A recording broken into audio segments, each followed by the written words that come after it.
Hola, muy buenos días. Bienvenidos a la IPG Pathshala Español Spanish.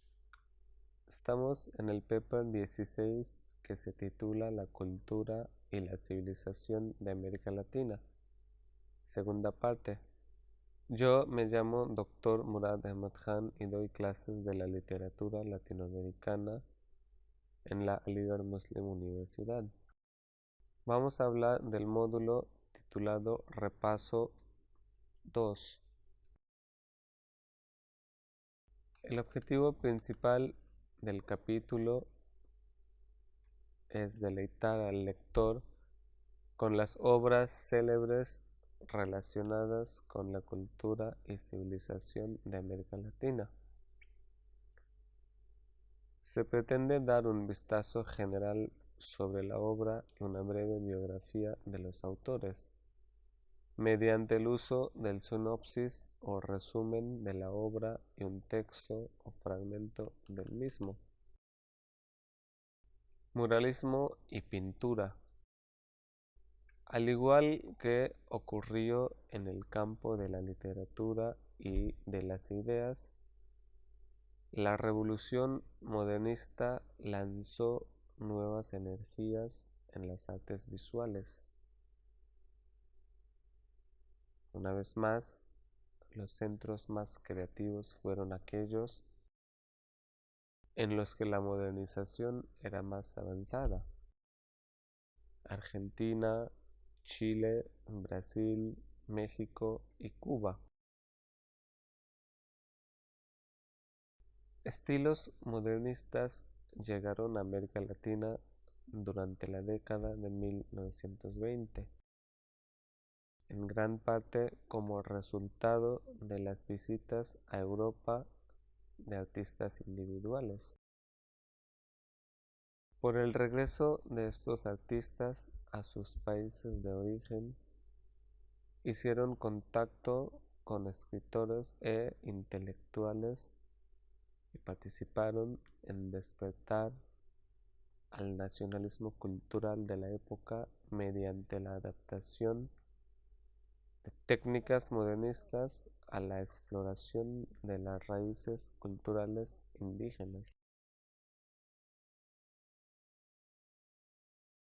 México ha tenido una tradición de la pintura de murales, empezando por la civilización olmeca en el periodo prehispánico y en el periodo colonial, con murales pintados principalmente para evangelizar y reforzar la doctrina cristiana. La tradición moderna tiene sus raíces en el siglo XIX, el uso de temas políticos y sociales. El primer pintor muralista mexicano quien utilizó temas filosóficos en su obra fue Juan Cordero a mediados del siglo XIX. A pesar de que funcionaba en su mayoría con temas religiosos, como la cúpula de la iglesia de Santa Teresa y de otras iglesias, pintó un mural secular a petición de Gabino Barreda en la Escuela Nacional Preparatoria.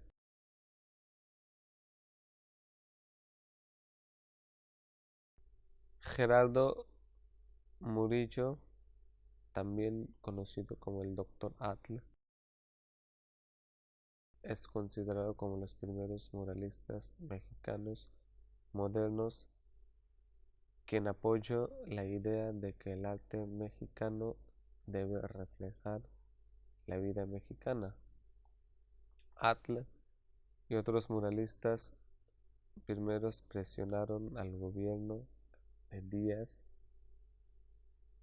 para que puedan pintar en los muros para escapar del formalismo de la academia y el estilo europeo. Atl Organizó también una exposición independiente de artistas nativos mexicanos en que promovió muchos temas indígenas y nacionales, junto con esquemas de color que luego aparecerán en la pintura mural. El primer mural mexicano moderno pintado por Atl fue una serie de desnudos femeninos utilizando Atl color, una sustancia Atl inventó a sí mismo. Muy poco antes del inicio de la Revolución Mexicana, la propia Revolución Mexicana fue la culminación de la oposición política y social a las políticas de Porfirio Díaz.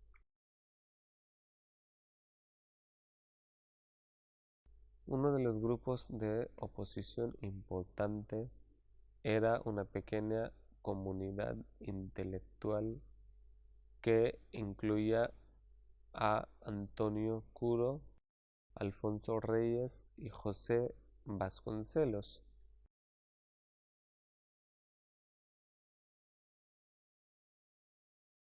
Ellos promovieron una filosofía populista que influyó en la siguiente generación de pintores como Diego Rivera, José Clemente Orozco y David Alfaro Siqueiros.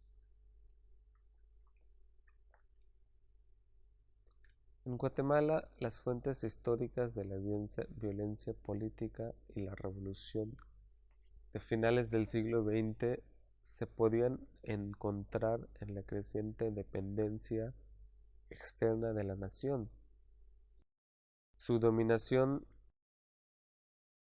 por monopolios extranjeros y la colaboración de una oligarquía alteridad rapaz que apoyó una serie de dictaduras militares entre 1898 y 1944. La enorme influencia económica de Estados Unidos a través de las inversiones directas, préstamos y el control sobre el jefe del mercado exterior de Guatemala les dio una creciente tutela a Estados Unidos sobre Guatemala. Después de la Primera Guerra Mundial, la Embajada de Estados Unidos se convirtió, en efecto, una rama del gobierno de Guatemala. Una empresa estadounidense, Ferrocarriles Internacionales de Centroamérica, IRCA, y la United Fruit Company eran dos sociedades que adquirieron el control monopólico sobre la economía guatemalteca. El país fue gobernado por muchas dictaduras militares. Uno de ellos era Jorge Ubico, quien tomó el poder en 1930 y dominó Guatemala hasta que una revolución en 1944 lo derrocó. Ubico apoyó consistentemente la UFPO y la IRCA.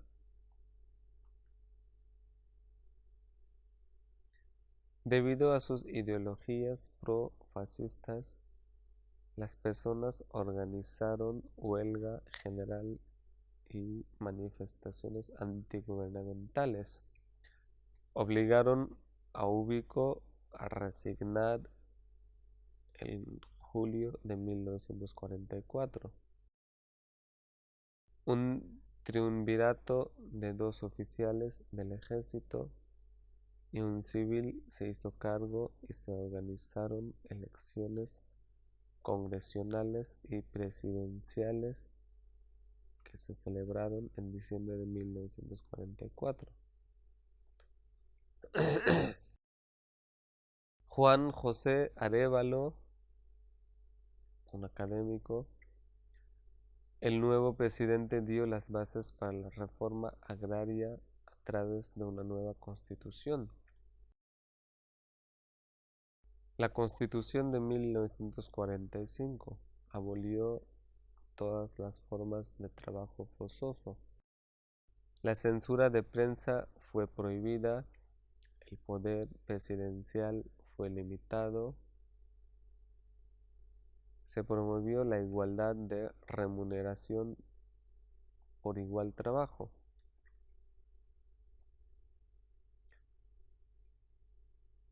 Guatemala fue uno de los primeros países de América Latina para desarrollar la brigada de muerte secreta de militares, que llevaron a cabo los asesinatos políticos no tan secretos con el fin de asustar a la gente y aplastar la disidencia pública. Con la ayuda de asesores militares, el ejército guatemalteco masacró a un estimado de 15,000 personas en el departamento de Zacapá. El verdadero éxito de la política exterior de Estados Unidos se produjo en El Salvador, donde un contrainsurgente suministrado y coordinado por Estados Unidos derrotó una revolución popular.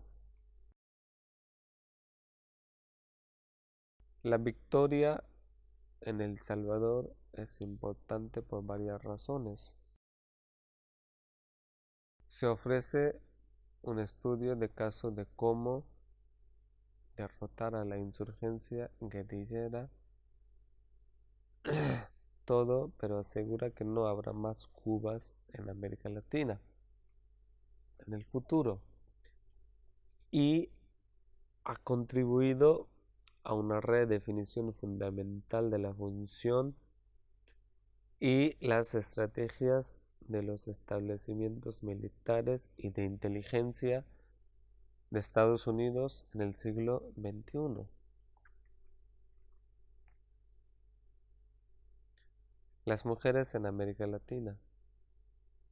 Las mujeres en América Latina y el cambio para la mejora de sus condiciones ya era en el aire de América Latina, ya que entró en el último cuarto del siglo XX. El cambio económico y político produjo una transformación en la vida familiar, las relaciones raciales, la educación y toda la superestructura de la sociedad. Pero las viejas actitudes y mentalidades lucharon duro para sobrevivir. Cada vez más, las mujeres, los negros y los indígenas se organizaron políticamente y exigieron su parte justa de los recursos de la sociedad.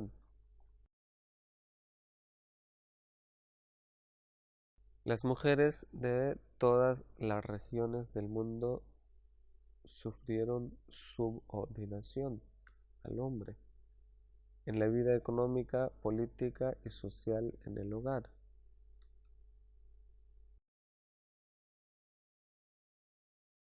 Según la Organización para la Cooperación Económica y el Desarrollo, que se compone de las democracias capitalistas avanzadas, las mujeres latinoamericanas sufren menos en general en los derechos de propiedad, las libertades civiles, los códigos de familia y la integridad física que otras regiones del mundo. Esto nos sugiere que las mujeres han alcanzado la igualdad en América Latina. Las mujeres constituyen el 40% de la fuerza laboral de América Latina, pero muchas de las economías no pueden absorber a todas las mujeres que buscan trabajo, sobre todo los más pobres. Además, muchas mujeres que quieren trabajar en la economía se ven obstaculizadas por las responsabilidades de cuidado de niños y tareas domésticas.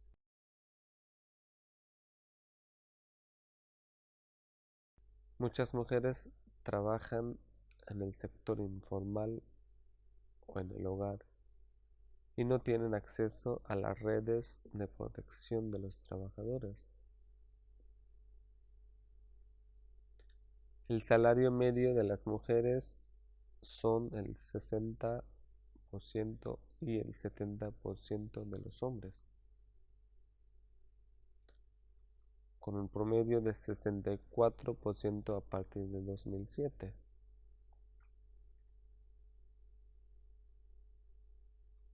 El movimiento por los derechos de las mujeres podía reclamar mucho menos progreso en áreas tales como los modelos de familia, leyes de divorcio y códigos sexuales. Las tradiciones de la familia patriarcal continuaron fuerte entre las clases altas y medias.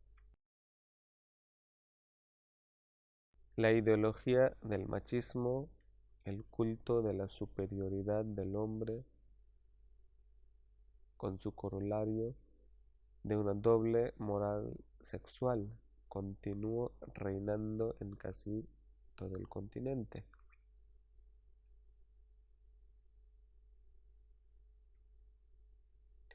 Los derechos reproductivos son un indicador clave de los derechos de las mujeres. En la mayor parte de la región, en gran parte debido a la influencia de la Iglesia Católica Romana, los abortos son un delito.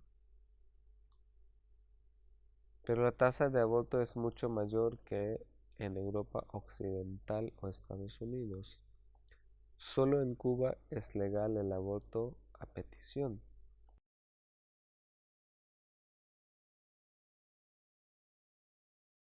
En el más reciente, para limitar los derechos de las mujeres, Nicaragua el año pasado prohibió el aborto,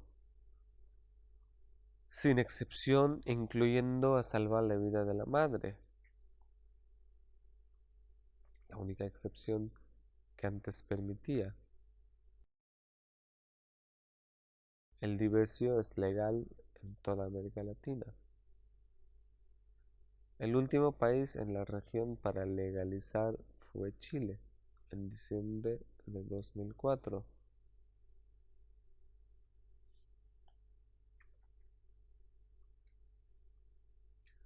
Los movimientos estudiantiles u obreros. Desde el comienzo del siglo XX, varios indicios daban testimonio de una evolución profunda de las sociedades latinoamericanas. Se estaba gestando un orden nuevo. El movimiento estudiantil de 1918 de Argentina fue el ejemplo.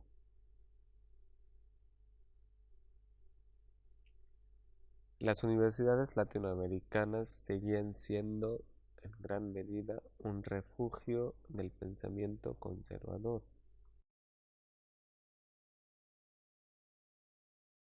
Ciertamente, las universidades creadas durante la época colonial habían cambiado.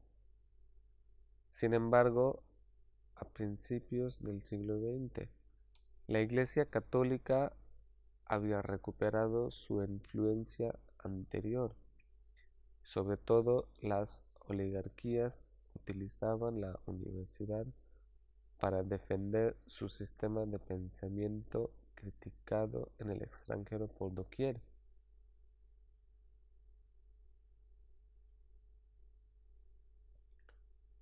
El carácter elitista de la universidad reflejaba tanto en el modelo de contratación de los profesores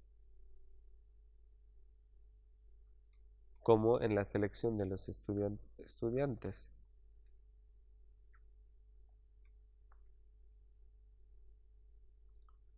No obstante, el lugar creciente que estaban ocupando las clases medias en el espacio político, así como sus proyectos modernizadores,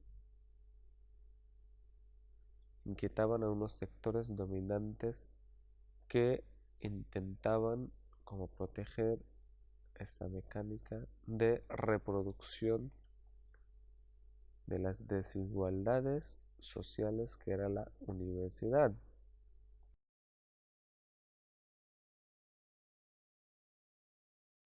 En Argentina, debido a la industrialización que se propagó debido a la crisis mundial, estos movimientos a lo largo del continente se consolidaron aún más en la década del 20, siguiendo ideologías marxistas, es decir, aquellas que critican al capitalismo que está basado en la concentración de capitales en las manos de unos pocos.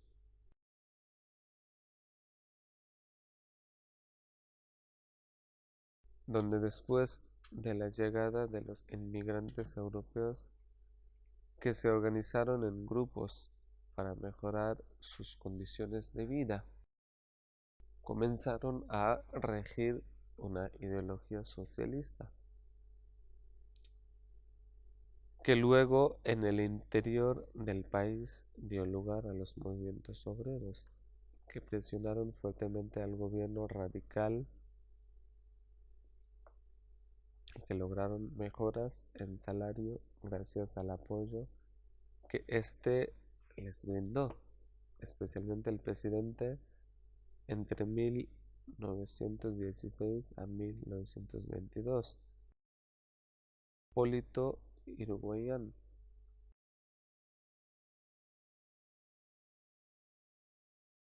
Al mismo tiempo, los estudiantes se organizaron para exigir su participación en la conducción de la universidad. El pretexto a finales de 1917 del comienzo del movimiento de reforma en Córdoba fueron las medidas coercitivas, en particular sobre la asistencia a clase. El populismo en América Latina.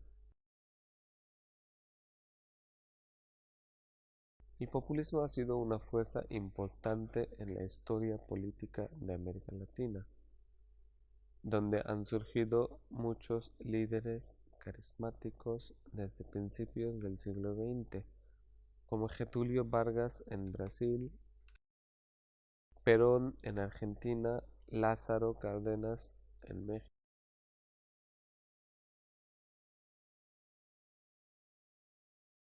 Hay dos características más destacadas del populismo.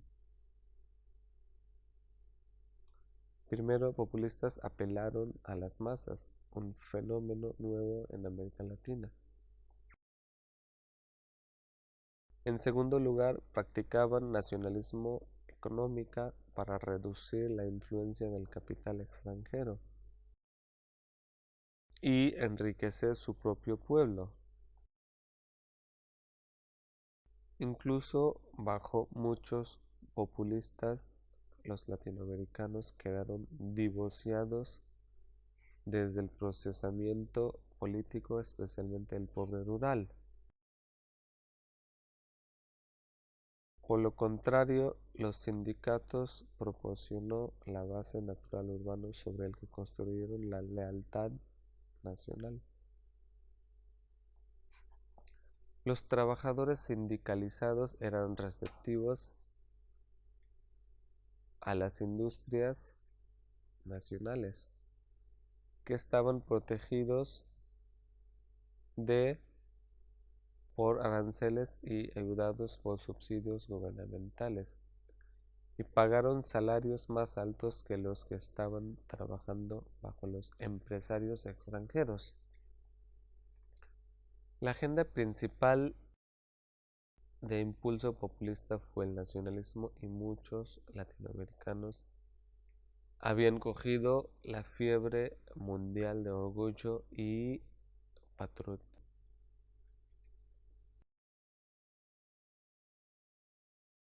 El populismo llegó a existir solo cuando los países del primer mundo durante 1930-1940 se vieron debilitados por la Gran Depresión y distraídos por la guerra. Las divisiones entre las potencias industrializadas crearon espacio en el que los populistas podrían operar.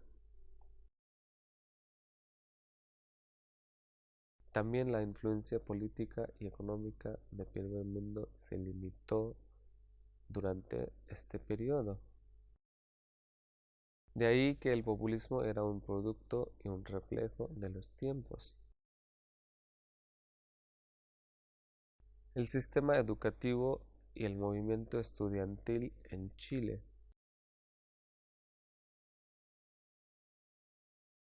Desde la transición a la democracia en 1990, Chile hizo un progreso significativo en el desarrollo económico. La reducción de la pobreza y la consolidación democrática. La coalición Concertación, que llegó al poder tras el fin del régimen dictatorial, siguió modelo de política de consenso y la aplicó en la implementación del modelo neoliberal de desarrollo. La consolidación de las instituciones democráticas y el aumento del gasto en políticas sociales. Esto ocurrió siguiendo el modelo crecimiento con equidad, que siempre estaba en el centro del proyecto, distintivo que Concertación persiguió desde 1990.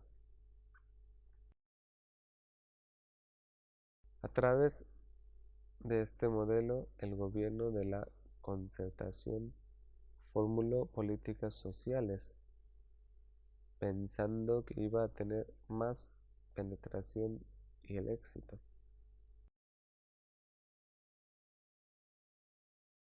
Estas reformas de política social de creciente aplicación de la Concertación Coalición se basaron en el modelo neoliberal, una parte del cual fue heredada de un gobierno autoritario.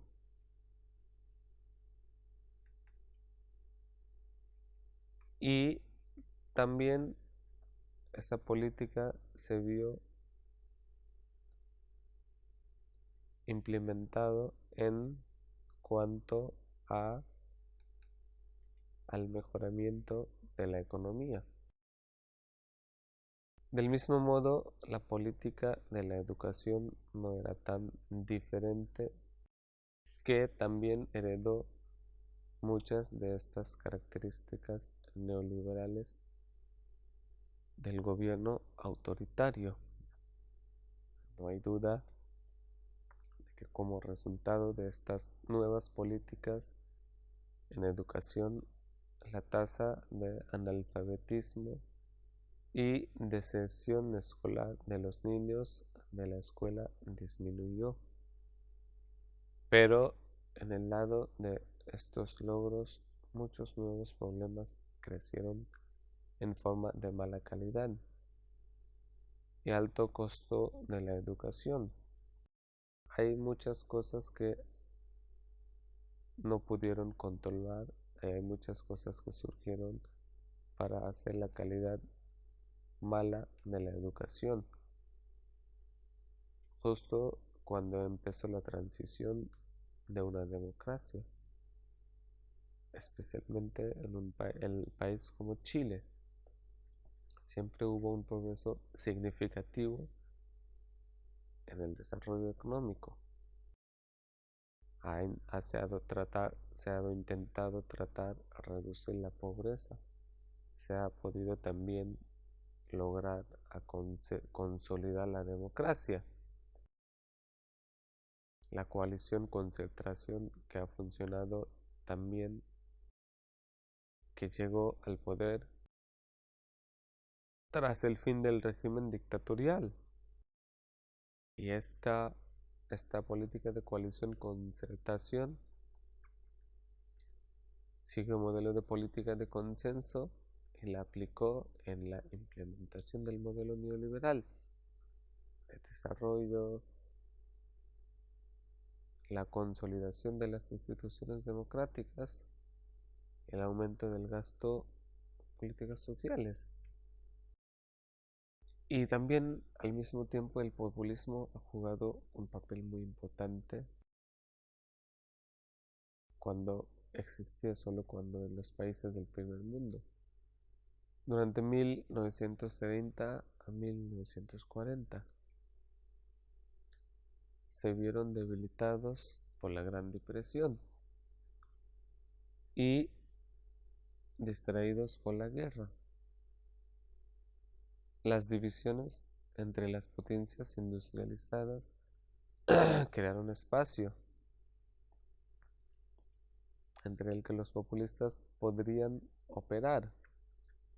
También la influencia política y económica del primer mundo se había limitado durante este periodo. De allí que el populismo era un producto de un reflejo de los tiempos.